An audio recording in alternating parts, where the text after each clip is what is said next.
to bring order to this chaotic land are undoubtedly noble. It seems to me, though, that he and his army have somewhat strayed. As Burgrave of Prague Castle, I am entirely beholden to the king, and in Hamburg divine peace reigned until your arrival. To what then do we owe the honor of your visit? Yesterday, His Majesty took action against the enemy of the kingdom, the Radzig Kobila, who has been using the silver from the Skalitz mine to fund insurrection against the crown. Unfortunately, the insurgent escaped. Would you happen to know, noble sir, where he might be at this time? As far as I know, the Sir Radzig of which you speak is the king's hetman at Skalitz. I find it hard to imagine that he would rebel against our king. Nevertheless, I can assure you that Sir Radzig is not at Talmberg. He would be a fool indeed to flee from one castle, where he has little chance of defense, to another, where he has even less. Or do you take the view that my humble manner is any obstacle to your army? Am I to inform the king then that the Radzig Kobila is not at Talmberg and that he has your loyalty? Sir Radzig Kobila is not here, and I have no intentions of getting embroiled in affairs from which I have nothing to gain. Very well, sir. As you wish. I will relay your words to the king in the hope he will be as well disposed as you seem to be. Those who have clean consciences and goodwill may find themselves well disposed even at moments like this, when there is little cause for joy. Farewell, sir. Auf Wiedersehen.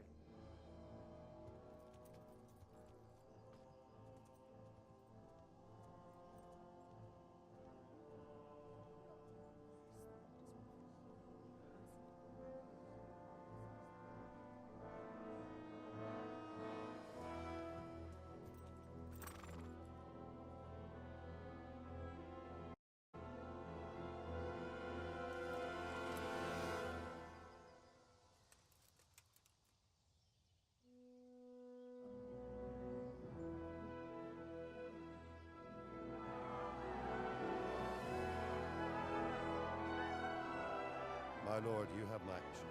Get on with you, Robard.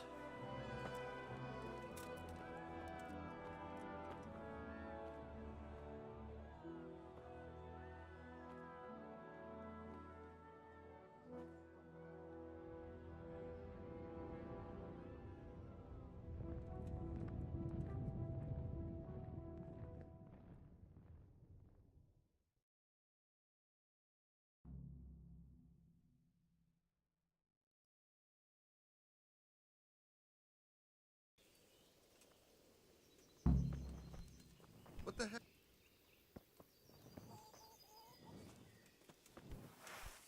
Damn!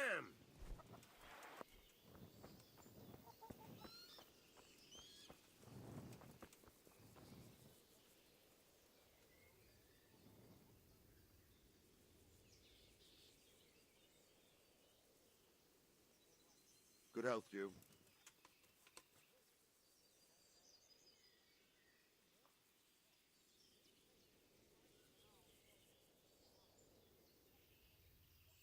Why did Sigismund burn down Skalitz and then come here too?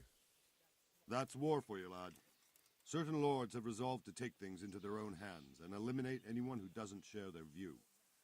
Unfortunately, Sir Radzig is one of those.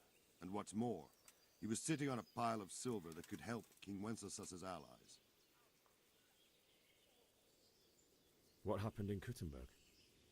Gutenberg, well, I'm just a simple soldier.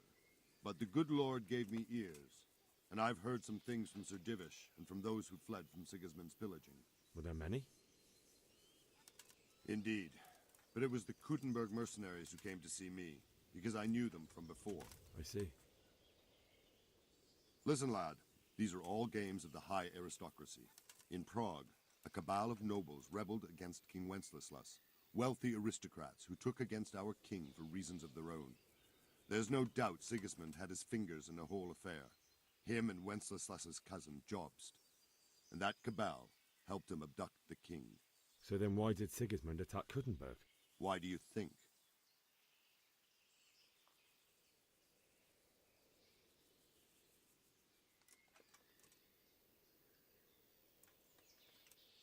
I suppose because it has a strategic position and good fortifications, so it can be used as a base for raids, giving you control of the whole territory and good defences too, if you need them.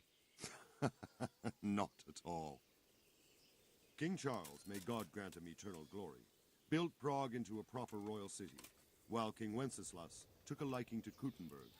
After Prague, it's the most important city in Bohemia, in the entire Holy Roman Empire. He who commands the Kuttenberg silver is king. So Kuttenberg sided with Wenceslas because he favoured it? Now you're starting to understand.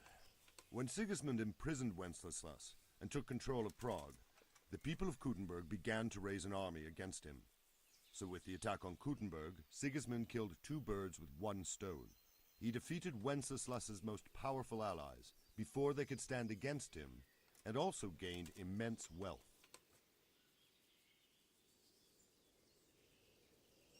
Where did these Cumans come from, anyway? I don't know much about them, only what the Chamberlain said. That they came to Hungary from the east and settled there. They're godless barbarians and merciless fighters.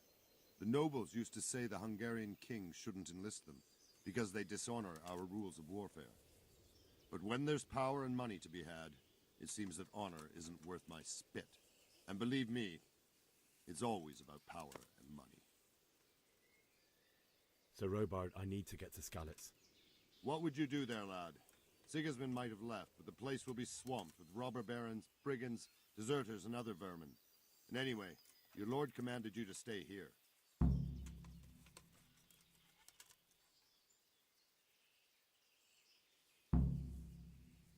My parents died there, and I won't leave them to be ravaged by dogs. I have to bury them.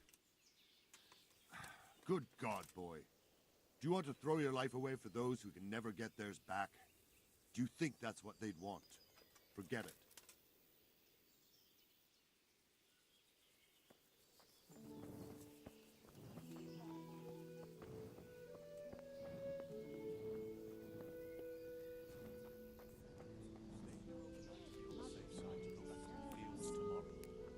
By tomorrow morning, all our heads will be on spikes. Hey, watch it!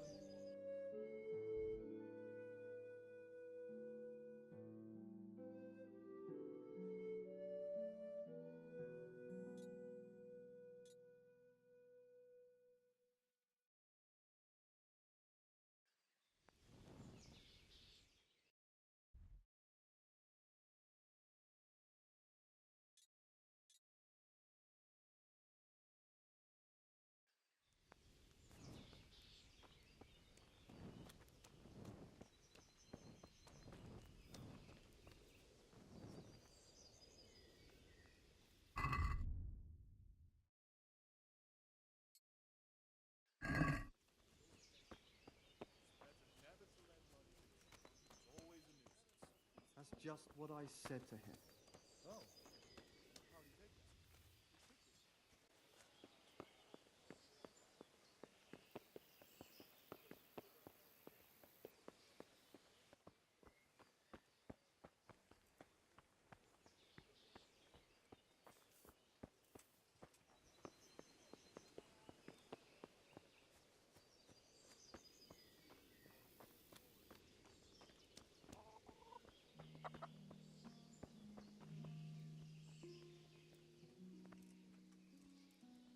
God be with you.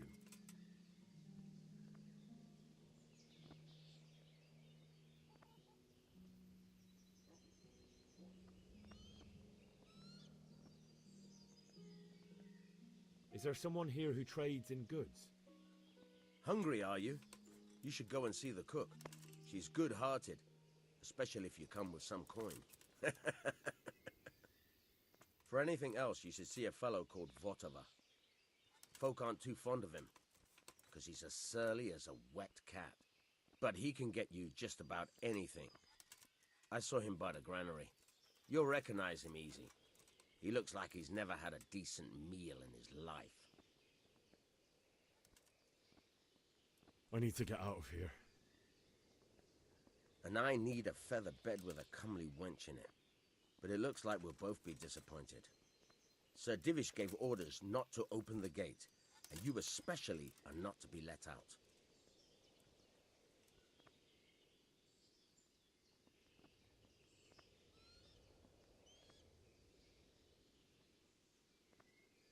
My mother and father were left in Skalitz like carrion. I have to bury them. I can't leave them to the dogs. I'm sorry, my friend, but I can't. You'll have to persuade Sir Robard, or think something up so I don't end up in the shit for it. Otherwise, forget it. All right, I'll see what I can do.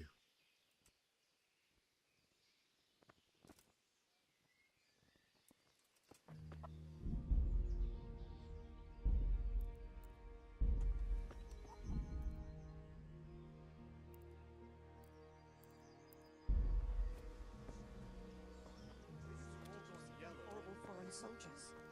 Then with this strange cloak.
Look where you're going.